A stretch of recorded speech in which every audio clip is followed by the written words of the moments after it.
मेरे प्यारे बच्चों, जेटी एकेडमी में आप तमाम बच्चों का खैर मकदम है। तो मेरे प्यारे बच्चों, आज मैं आप तमाम बच्चों को 12वीं क्लास उर्दू का जो है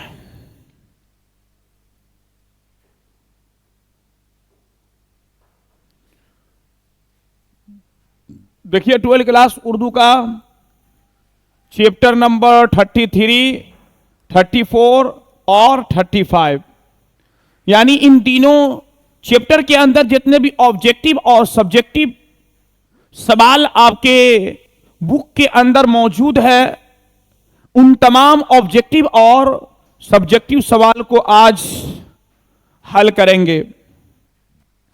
और जो आपके बोर्ड के इम्तिहान में अक्सर बेशतर जो सवाल किए जाते हैं, आज मैं उन तमाम सवालों को हल करेंगे ताकि मेरे प्यारे बच्चों आने वाले जो चंद दिनों के अंदर 2026 के जो आपके बोर्ड के इम्तिहान हैं, उस इम्तिहान के अंदर आप तमाम बच्चों को कोई परेशानी और दुश्वारी ना हो और आसानी के साथ आप अपना इम्तिहान देकर अपने अपने घर आ जाए।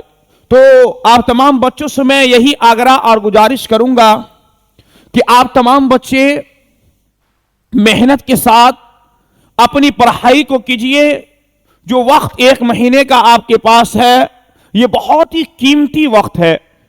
इस वक्त को जाय ना होने दे, इस वक्त को बेकार ना होने दे, बल्कि इसको गनीमत समझे और ज्यादा से ज्यादा इसको मेहनत करे इस वक्त में और अपने वक्त को ज्यादा से ज्यादा पढ़ाई में लगावे, ताकि मेरे प्यारे बच्चों आपके इम्तिहान के अंदर कोई भी सवाल छूट ना पाए और उसका आसानी के साथ आप जवाब दे।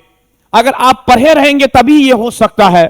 अगर यह भी 1 महीना अपने वक्त को यूं ही खेल कूद में जाय कर दिए, खेल कूद में बर्बाद कर दिए, तो मेरे मोहतरम बुजुर्गों दोस्तों, इसके बारे में जब तक जिंदगी रहेगी तब तक अफसोस रहेगा कि काश हम वो 1 महीना मेहनत कर लेते तो आज हमें इतना अफसोस ना करना पड़ता। इसीलिए मैं आप तमाम बच्चों से गुजारिश करता हूं कि मेहनत से पढ़िए, लगन से पढ़िए और जेटी एकेडमी का साथ दीजिए। और जो बच्चा अब तक उर्दू की तैयारी नहीं कर सके हैं, ताकि वो भी उर्दू की तैयारी अच्छी तरीके से कर ले, उसके पास हमारे इस वीडियो को शेयर कर दीजिए और आप लाइक कीजिए, सब्सक्राइब कीजिए। ठीक है, तो मैंने बताया आज आपको 33, 34, 35 नंबर चैप्टर, यानी इन तीनों चैप्टर के अंदर जितने भी ऑब्जेक्टिव और सब्जेक्टिव सवाल आपके बोर्ड के इम्तिहान के अंदर पूछे जाते हैं, उन तमाम ऑब्जेक्टिव और सब्जेक्टिव सवाल को आज मैं हल करने वाला हूं। तो मेरे प्यारे बच्चों देखिए 33 जो है आपका वो है आवारा। क्या है? वो है आवारा। और ये जो है ये एक नज्म है। क्या है? ये एक नज्म है। और 34 वली दुकनी की गजलें, किनकी गजली है? 34 है वली दुकनी की गजलें और 35 है राशिक अजीमाबादी की गजलें। क्या है? राशिक अजीमाबादी गजलें। तो 33 ये नज्म है और 34 और 35 ये जो है ये दोनों गजल है। ठीक है, इसके अंदर जितने भी ऑब्जेक्टिव और सब्जेक्टिव आपके सवाल है उसको हल करेंगे। इसीलिए आप तमाम बच्चों से मैं फिर से गुजारिश करता हूं कि आप मेहनत और लगन के साथ अपनी पढ़ाई को जारी रखें। तो चलिए सबसे पहले हम ऑब्जेक्टिव को हल करेंगे, उसके बाद सब्जेक्टिव को हल करेंगे। ठीक है, तो देखिए आइए, देखिए मैंने बताया कि आपका जो 33 है वो है आवारा। 1 मिनट, आवारा है। क्या है? 33 आवारा। ये इनके जो मुसन्निफ और लेखक और राइटर है वो है असरारुल हक मजाज। कौन है? असरारुल हक मजाज। इसके राइटर और मुसन्निफ जो है वो है असरारुल हक मजाज। ठीक है, समझ गए? कौन है इसके लेखक और मुसन्निफ?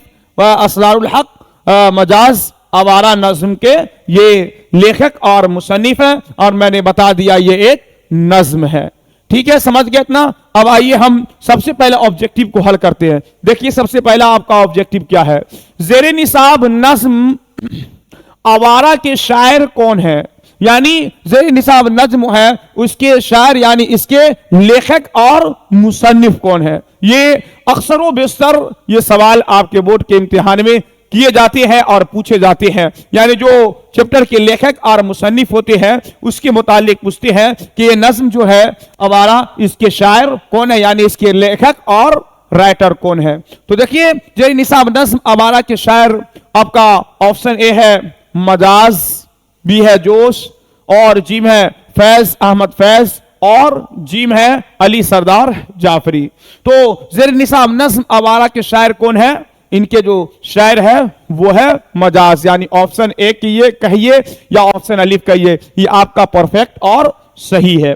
ठीक है, दूसरा देखिए असरारुल हक मजाज की पैदाइश कब हुई, यानी आपके चैप्टर नंबर 33 है आवारा, और उसके जो लेखक असरारुल हक मजाज है, पूछ रहे हैं कि असरारुल हक मजाज की पैदाइश कब और कहां हुई, कब हुई उनकी पैदाइश, असरारुल हक मजाज की पैदाइश कब हुई। देखिए ऑप्शन अलिफ है 1910, 1911, 1912 या 1914।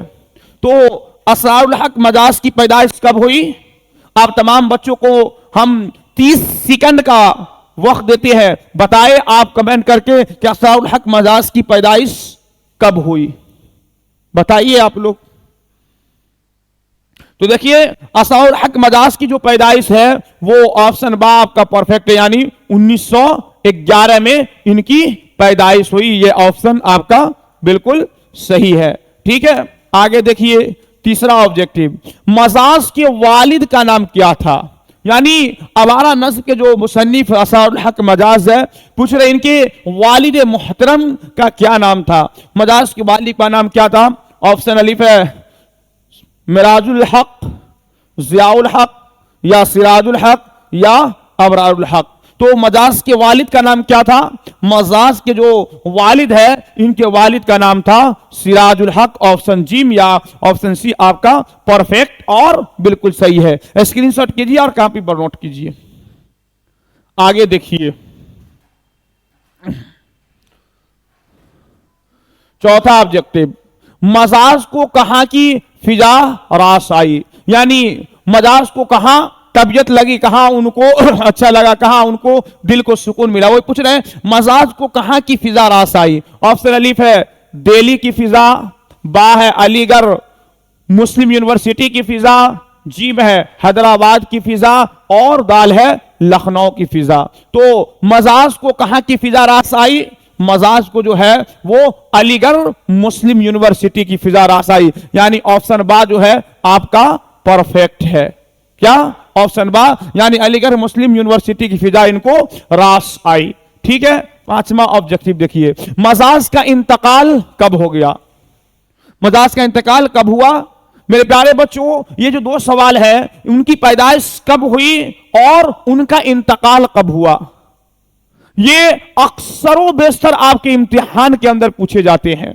इसीलिए आप तमाम बच्चे इसको बहुत अच्छी तरीके से ज़हन नशी करें और अपने दिमाग के अंदर बैठाए कि उनकी पैदाइश कब हुई, कहां हुई, और उनकी वफात कब कहां हुई, कब हुई। तो मजाज का इंतकाल कब हुआ, देखिए ऑप्शन अलिफ है 1955, 1956, 1957 या 1958। तो मजाज का इंतकाल कब हुआ, मजाज का जो इंतकाल है मेरे प्यारे बच्चों वो हुआ जो उनका 1955 में, यानी ऑप्शन अलिफ आपका बिल्कुल परफेक्ट है। तो स्क्रीनशॉट कीजिए, कॉपी पर नोट कीजिए। तो मेरे प्यारे बच्चों इतने ही ऑब्जेक्टिव चैप्टर नंबर 33 के अंदर आपके बुक के अंदर मौजूद है।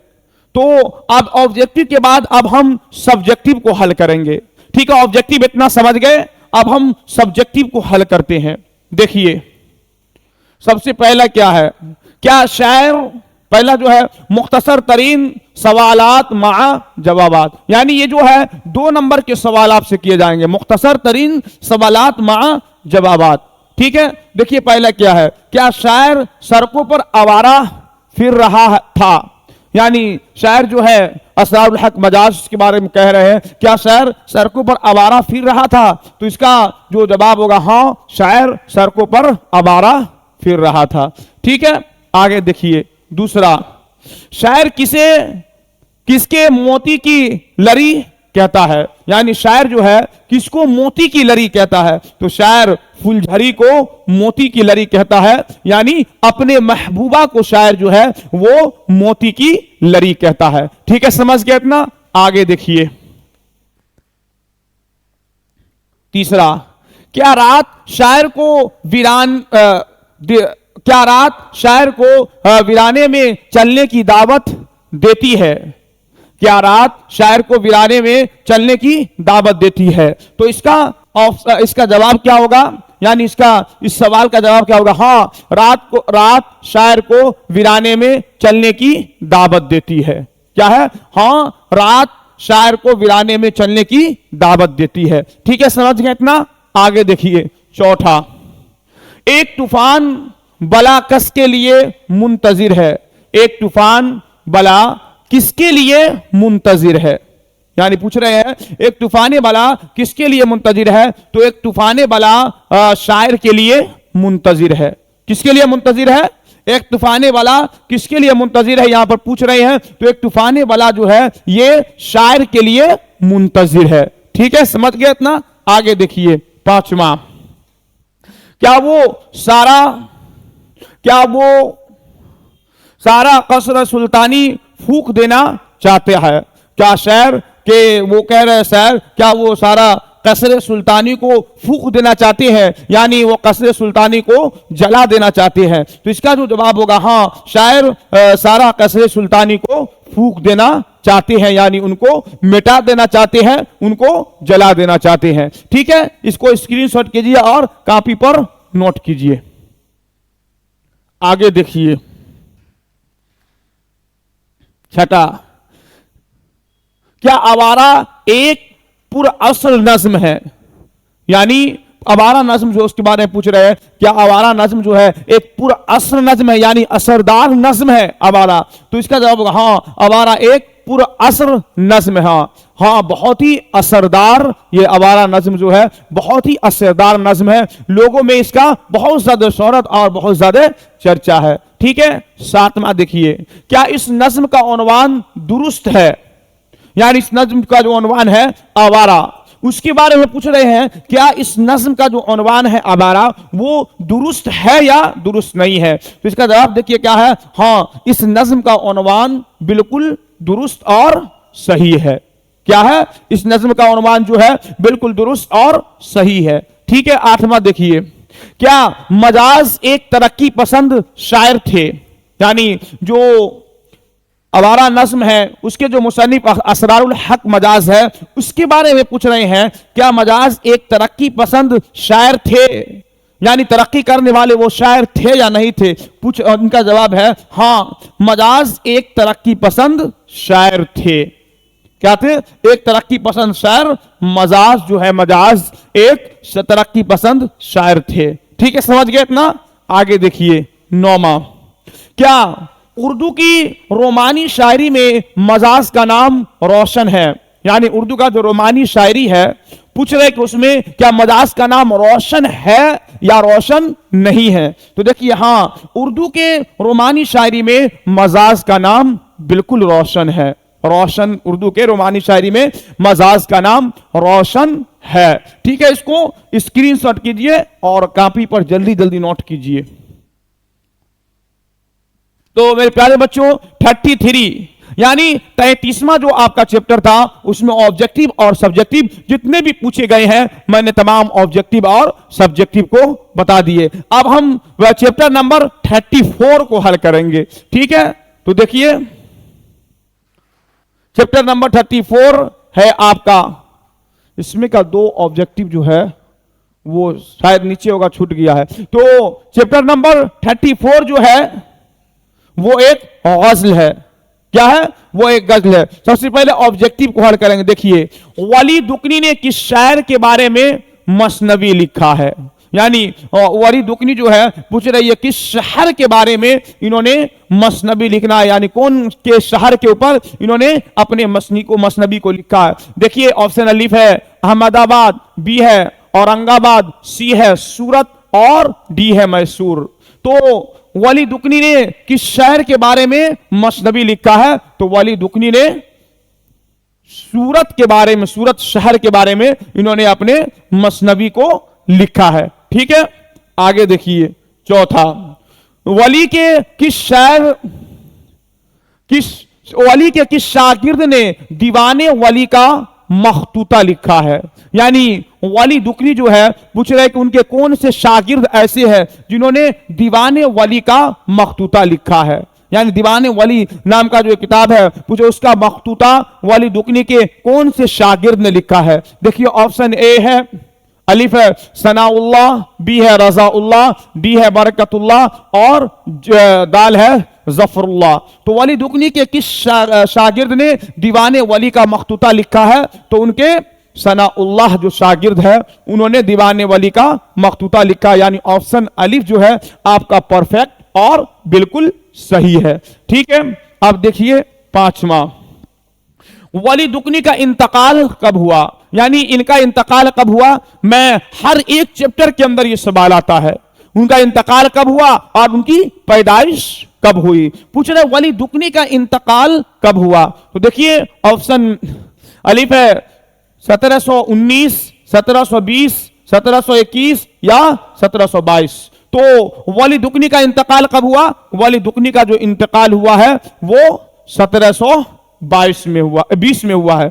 कब हुआ इनका इंतकाल? 1720 में वली दुकनी का इंतकाल हुआ है। ठीक है, वली दुकनी का इंतकाल कब हुआ है? 1720 में हुआ है।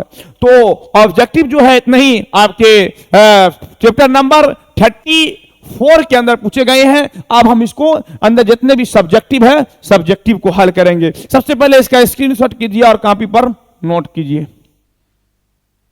ठीक है, आइए अब हम सब्जेक्टिव को हल करते हैं। मुख्तसर तरीन सवालात मा जवाबात, यानी इसमें जो 2 नंबर के सवाल किए जाते हैं मुख्तसर तरीन, उसके जो सवालात है और जवाबात यानी दोनों को हम हल करेंगे। तो देखिए सबसे पहला क्या है, पहले शेर में मोहन किसे कहा गया है? यानी पहला शेर जो है इनके वली दुकनी के गज़ल का जो पहला शेर है पूछ रहे उसमें मोहन किसे कहा गया है? तो पहले शेर में मोहन महबूब को कहा गया है। किसे कहा गया पहले शेर में? मोहन। पहले शेर में जो है मोहन वो उनके जो महबूब है उनको कहा गया है। ठीक है, दूसरा देखिए, हैदराबाद उलमा वली का पूरा नाम और जाए पैदाइश के मुतालिक क्या कहते हैं? यानी हैदराबाद को वली दुकनी जो है इनकी पैदाइश के अंदर इख्तिलाफ है कि ये कब पैदा हुए और कहां पैदा हुए। इसके पैदाइश के बारे में बहुत सारे मुहक्किकीन और बहुत सारे तज़किरा नगारों ने बहुत सारी बातें कही है। तो यह हैदराबाद के उलमा वली का पूरा नाम और जाए पैदाइश के मुतालिक क्या कहते हैं? तो देखिए हैदराबाद के जो उलमा के मुताबिक वली का पूरा नाम था सैयद वली मोहम्मद और मकाम पैदाइश औरंगाबाद है। कहां है इनकी मकाम पैदाइश जो है औरंगाबाद है। ये किसके मुतालिक है? हैदराबादी उलमा के मुताबिक वली का पूरा नाम सैयद वली मोहम्मद और मकाम पैदाइश औरंगाबाद है। कहां है मकाम पैदाइश? मकाम पैदाइश जो है इनका औरंगाबाद है। ठीक है, समझ गए इतना? तो स्क्रीनशॉट कीजिए और कॉपी पर इसको नोट कीजिए। आगे देखिए तीसरा, तारीख अदब में वली किसके दरमियान एक पुल की तरह दिखाई देते थे? यानी तारीख अदब के अंदर वली दुकनी जो है पूछ रहे वो किसके दरमियान एक पुल की तरह दिखाई देते थे? वली दुकनी किसके दरमियान एक पुल की तरह दिखाई देते थे? तो देखिए तारीख अदब में वली शुमाल और जुनूब, शुमाल और जुनूब समझते किसे कहते हैं? तारीख अदब में वली शुमाल और जुनूब के दरमियान एक पुल की तरह दिखाई देते थे। तो सवाल क्या है? तारीख अदब में वली दुकनी के दरमियान एक पुल की तरह दिखाई देते थे। तो वली दुकनी जो है शुमाल और जुनूब के दरमियान एक पुल की तरह दिखाई देते थे। किन की तरह? शुमाल और जुनूब की तरफ एक पुल की तरह वो दिखाई देते थे। ठीक है, देखिए चौथा, दूसरे गजल के पहले शेर के मुताबिक शायर का दिल जोगी दिल कहां का बासी है? यानी शायर दूसरे शायर जो है उसके गजल के अंदर पूछ रहे हैं, दूसरे गजल के पहले शेर के मुताबिक, शायर का दिल जोगी दिल कहां का बासी था। यानी जोगी दिल जो है पूछ रहे वो कहां का रहने वाला था, किस जगह का वो बासी था। तो देखिए दूसरे गजल के पहले शेर के मुताबिक शायर का दिल जोगी दिल का बासी, जोगी दिल काशी का बासी था। यानी शायर के पहले शेर के मुताबिक शायर का दिल जोगी दिल जो है वो कहां का बासी था, वो काशी का रहने वाला था, वो काशी का बासी था। समझ गए क्या है। दूसरे गजल के पहले शेर के मुताबिक शायर का दिल यानी जोगी दिल कहां का बासी था, तो वो जो जोगी दिल था वो काशी का बासी था, यानी काशी का वो रहने वाला था। समझ गए। अब देखिए पांचवा, वली का असल नाम और मकाम पैदाइश गुजराती मुहक्किकीन के नजर में क्या है। इससे पहले जो बताया मेरे प्यारे बच्चों वो हैदराबादी उलमा के मुहक्किकीन के नजदीक उनकी पैदाइश कहां थी, औरंगाबाद। और यहां जो पूछ रहे गुजराती मुहक्किकीन के नजर में, या ये सवाल अक्सर पूछे जाएंगे, इसलिए इसको अच्छी तरीके से ज़हन नशी करना है। तो देखिए वली का असल नाम मकाम पैदाइश गुजराती मुहक्किकीन के नजर में क्या है। तो गुजराती मुहक्किकीन के नजर में वली का असल नाम शाह वलीउल्लाह और मकाम पैदाइश जो है अहमदाबाद है, अहमदाबाद है। कहां है, गुजराती मुहक्किकीन के नजदीक, गुजराती मुहक्किकीन के नजर में वली का असल नाम शाह वलीउल्लाह और मकाम पैदाइश अहमदाबाद है, अहमदाबाद है। ठीक है, समझ गए इतना। आगे देखिए छठा, पीके बैराग के माने बताइए। यानी पीके बैराग के माने क्या है। तो पीके बैराग के माने है महबूबा का सन्यास लेना। क्या है पीके बैराग के माने है, महबूबा का सन्यास लेना, यानी महबूबा का शादी ब्याह ना करना। क्या है, महबूबा का सन्यास लेना। तो ठीक है, समझ गए इतना। स्क्रीनशॉट कीजिए और कॉपी पर नोट कीजिए इसको। आगे देखिए सातवां, हूरों में किसकी महक की शोहरत है। यानी पूछ रहे हैं हूर के अंदर किसकी महक की शोहरत हो रही है। हूरों में किसकी महक की शोहरत है। तो हूरों में शायर के महबूबा की महक की शोहरत है। किसकी शोहरत है, हूरों में किसकी महक की शोहरत है। तो शायर के जो महबूबा है तो उसकी महक की शोहरत हूरों के अंदर है। ठीक है, समझ गए इतना। आगे देखिए आठवां, शामिल निसाब और गजल से दुकनी अल्फाज दरजेल कीजिए। यानी दकनी अल्फाज जो है वो दुकनी अल्फाज उसको दर्जेल कीजिए, यानी उसको चुनिए, उसको बताइए। तो शामिल निसाब गजलों से दुकनी अल्फाज है नज़क और सन्यासी। क्या है, नज़क और सन्यासी है। ठीक है, समझ गए इतना। नौमा देखिए, वली ने शुमाल हिंदुस्तान के शोहरा को किस तरफ रागिब किया है। यानी वली दुकनी ने शुमाल हिंदुस्तान के जो शोहरा हजरात थे पूछ रहे उसको किस तरफ रागिब किया है, यानी किस तरफ उसको माइल किया है। देखिए वली ने शुमाल हिंद के शोहरा को रेख्ता गोई की तरफ रागिब किया है। किसकी तरफ रागिब किया है, रेख्ता गोई की तरफ उनको रागिब किया है। किसके तरफ, रेख्ता गोई की तरफ उनको रागिब किया है। 10वां देखिए, रश के चैन से आप क्या समझते हैं। रश के चीन से आप क्या समझते हैं। तो रश से चीन से मुराद है चीन के महबूबा की खूबसूरती की मिसाल। रश के चीन से क्या आप समझते हैं। तो रश के चीन से मुराद है महबूबा की खूबसूरती। क्या है, महबूबा की खूबसूरती, कि महबूबा कितनी स्मार्ट और महबूबा कितनी अच्छी है। ठीक है, समझ गए। आगे देखिए 11वां, वली के किस शागिर्द ने दीवाने वली का मखतूता किस सन में लिखा। यानी वली दुकनी के कौन से शागिर्द थे जिन्होंने वली का मखतूता लिखा और वो किस सन के अंदर लिखा। तो देखिए वली के एक शागिर्द है सनाउल्लाह ने। कौन है, उनके एक शागिर्द सनाउल्लाह ने दीवाने वली का एक मखतूता 1725 में लिखा है। कब लिखा है? वली के एक शागिर्द है कौन? सनाउल्लाह, जिन्होंने दीवाने वली का एक मखतूता 1725 में इन्होंने लिखा है। ठीक है, समझ गए इतना? तो अब हम आगे चलते हैं।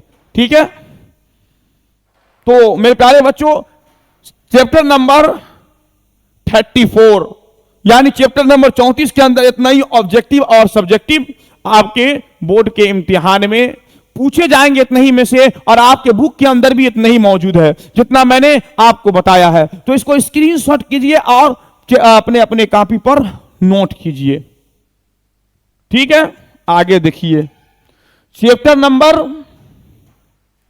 35। कौन सा चैप्टर है? चैप्टर नंबर 35 यानी चैप्टर नंबर 35। वो एक गजल है, गजलियात यानी गजल है, और इसके जो मुसन्निफ, लेखक और राइटर कह लीजिए, कुछ भी कह लीजिए, रासिख अजीमाबादी है। कौन है इनके मुसन्निफ और लेखक? इनके मुसन्निफ और लेखक जो है वो है रासिख अजीमाबादी, और रासिख अजीमाबादी की ये भी एक गजल है। मारूजी सवालात माजवाब, यानी सबसे पहले हम ऑब्जेक्टिव को हल करेंगे, उसके बाद फिर जो सब्जेक्टिव इस चैप्टर के अंदर है उसको हल करेंगे। ठीक है, तो देखिए सबसे पहला आपका ऑब्जेक्टिव क्या है? रासिख का असल नाम क्या था? यानी आपका जो चैप्टर नंबर 35 है गजल, उसके जो राइटर और मुसन्निफ है रासिख अजीमाबादी, पूछ रहे कि रासिख का असल नाम क्या था। देखिए ऑप्शन ए है शेख गुलाम अली, बी है शेख गुलाम मोहम्मद, और सी है शेख वली मोहम्मद, और डी है शेख अली मोहम्मद। तो रासिख का असल नाम क्या था? रासिख अजीमाबादी का जो असल नाम था वो शेख गुलाम अली था, यानी ऑप्शन अलिफ या ऑप्शन ए कहिए आपका परफेक्ट और सही है। देखिए दूसरा क्या है? रासिख की पैदाइश कब हुई?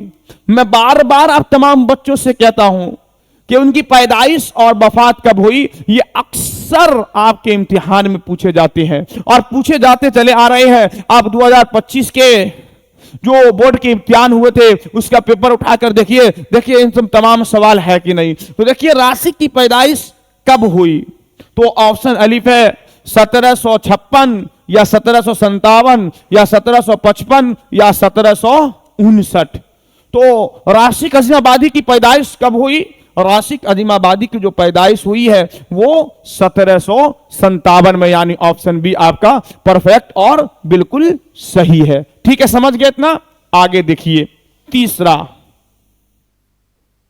रासिख के वालिद मोहतरम का नाम क्या था, यानी उसके वालिद और वालिदा का नाम क्या है, वो भी अक्सर पूछे जाते हैं। तो रासिख के वालिद का नाम क्या था? देखिए ऑप्शन अलिफ है शेख फैज मोहम्मद या शेख फैज अहमद या शेख मोहम्मद फैज या शेख फैज अली। तो रासिख के वालिद का नाम क्या था? इनके वालिद का जो नाम था शेख फैज, शेख मोहम्मद फैज था, यानी ऑप्शन डी आपका परफेक्ट है।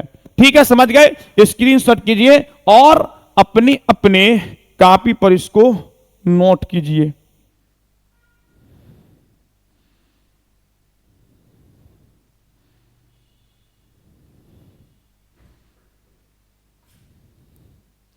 ठीक है, अपने अपने स्क्रीनशॉट खींच के अपने अपने कॉपी पर इसको आप तमाम बच्चे नोट कीजिए जल्दी जल्दी।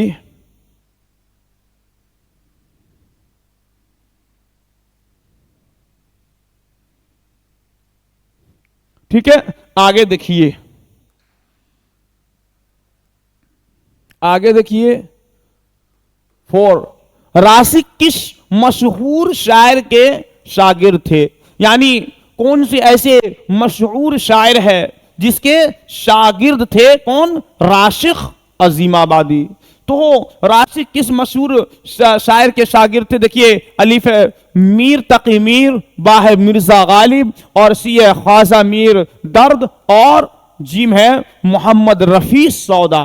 तो रासिख किस मशहूर शायर के शागिर्द थे? तो रासिख जो है मीर तकी मीर के शायर थे, यानी ऑप्शन अलिफ आपका परफेक्ट है। पांचवा देखिए, राशिक की वफात कब हुई। देखिए फिर आ गया, यानी इसकी वफात और पैदाइश कब हुई, ये अक्सर आपके इम्तिहान में पूछे जाते हैं। देखिए राशिक की वफात कब हुई, आपका है ऑप्शन अलिफ है 1822, 1823, 1824 या 1825।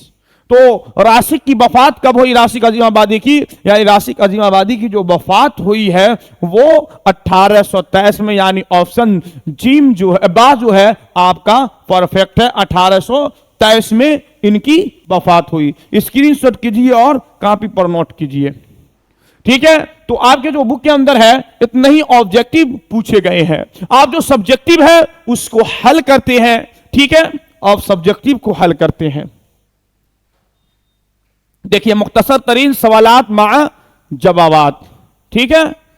तो देखिए सबसे पहला क्या है, राशिक का पूरा नाम क्या था, यानी राशिक अजीमाबादी जो चैप्टर नंबर 35 के मुसन्निफ गज़ल के पूछ रहे कि राशिक का पूरा नाम क्या था। तो राशिक का पूरा नाम क्या था, राशिक का पूरा नाम शेख गुलाम अली था। क्या था राशिक अजीमाबादी का पूरा नाम, तो राशिक का पूरा नाम था शेख गुलाम अली, इनका पूरा नाम था, ठीक है। दूसरा देखिए, राशिक कब और कहां पैदा हुए, यानी राशिक अजीमाबादी जो है पूछ रहे इनके बारे में, ये कब और कहां पैदा हुए। तो राशिक अजीमाबादी राशिक अजीमाबाद में 1757 में पैदा हुए। कब और कहां, ये भी अक्सर पूछे जाते हैं। तो राशिक अजीमाबादी 1757 में पैदा हुए। कहां, अजीमाबाद में 1757 में इन्होंने इनकी पैदाइश हुई। अब तीसरा देखिए, राशिक किसके शागिर्द थे, यानी राशिक अजीमाबादी जो है पूछ रही है किसके शागिर्द थे, इनके उस्ताद मोहतरम कौन थे। तो राशिक अजीमाबादी किसके शागिर्द थे, तो राशिक मीर तकी मीर के शागिर्द थे। किनके शागिर्द थे राशिक अजीमाबादी, वो जो है मीर तकी मीर के ये शागिर्द थे, मीर तकी मीर के शागिर्द थे, यानी इसके उस्ताद जो थे मीर तकी मीर। आप देखिए चौथा, मीर की शागिर्दी पर कौन फक्र करता है, यानी मीर के शागिर्दी पर कौन फक्र करता है, तो मीर के शागिर्दी पर राशिक अजीमाबादी फक्र करते हैं। कौन फक्र करता है, राशिक अजीमाबादी इनके शागिर्दी पर फक्र करता है कि हमारे जो उस्ताद है वो है कौन, राशिक अजीमाबादी हमारे उस्ताद मोहतरम है, ठीक है। मीर आगे देखिए,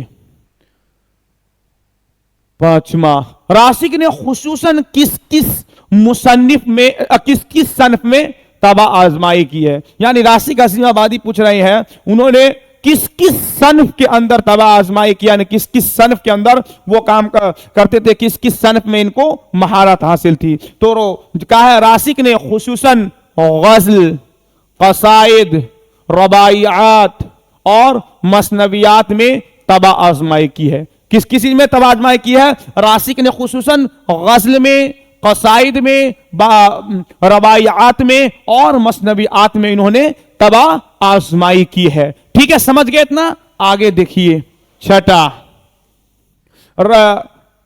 रुखे यार के काबिल कौन है, यानी रुखे यार के काबिल कौन है, तो कौन है, रुखे यार के काबिल दिल का आईना है। रुखे यार के काबिल कौन है, तो रुखे यार के काबिल है क्या, वो रुखे यार के काबिल है दिल का आईना, ठीक है। सातवां देखिए, फलक किसके इशारे पर ईजा पहुंचाता है। फलक माने क्या होता है, कान, यानी पूछ रहे हैं कि वो किसके इशारे पर ईजा पहुंचाता है, यानी तकलीफ पहुंचाता है। देखिए फलक माशूका के इशारे पर ईजा पहुंचाता है, यानी तकलीफ पहुंचाता है। किसके इशारे पर, माशूका के इशारे पर वो तकलीफ पहुंचाता है। देखिए आठवां, दिल क्यों डूबा जा रहा था, यानी पूछ रहे हैं कि इनके दिल क्यों डूबा जा रहा था, तो इश्क की बीमारी में दिल डूबा जा रहा था। क्यों दिल डूबा जा रहा था, इश्क की बीमारी थी, यानी उनको किसी से इश्क हो गया था, इसी के बिना पर उनका दिल जो है वो डूबा जा रहा था। क्योंकि मेरे प्यारे बच्चों, ये इश्क ऐसा बीमारी है, अच्छे अच्छे लोग इस इश्क के अंदर मुब्तला हो जाती है। जब वो हाथ नहीं आती है तो उसके चक्कर में ना जाने कितने चीज को छोड़ देते हैं, बहुत सारे चीज को फौत कर देते हैं, बहुत सारा काम काज करना छोड़ देते हैं इस इश्क के चक्कर में। इसलिए इश्क इंसान को कतअन नहीं करना चाहिए, इश्क करना ही सही नहीं है, बल्कि इश्क हो शादी के बाद अपनी बीवी से इश्क कीजिए, इश्क करना है अपने वालिद वालदा से मोहब्बत कीजिए। ये हमारी बेहतरीन इश्क और हमारी शरीयत इसी इश्क के बारे में कहते हैं। और शादी से पहले कोई इश्क और मोहब्बत है ही नहीं हमारे शरीयत के अंदर। ठीक है मेरे प्यारे बच्चों, तो आज मैं 3 चैप्टर को आप तमाम बच्चे को बताया है। चैप्टर नंबर 33, चैप्टर नंबर 34 और चैप्टर नंबर 35। यानी इन तीनों चैप्टर के अंदर जितने भी ऑब्जेक्टिव और सब्जेक्टिव सवाल आपके बुक के अंदर मौजूद थे, मैंने उन तमाम ऑब्जेक्टिव और सब्जेक्टिव सवाल को आप तमाम बच्चों को बता दिया। तो आप तमाम बच्चों से मैं आखिरी में यही गुजारिश करेंगे कि आप तमाम बच्चे अपनी पढ़ाई जो 1 महीना आपके पास वक्त है अच्छे तरीके से करें, ज्यादा से ज्यादा वक्त आप अपनी पढ़ाई में सर्व करें ताकि आने वाले इम्तिहान में आपका नंबर बेहतर से बेहतर आ सके। आज के लिए मैं यहीं पर अपने क्लास को रोकता हूं, फिर आइंदा दूसरी वीडियो में आपसे मुलाकात होगी। आज के लिए इतना ही। अस्सलामु अलैकुम व रहमतुल्लाहि व बरकातुहू।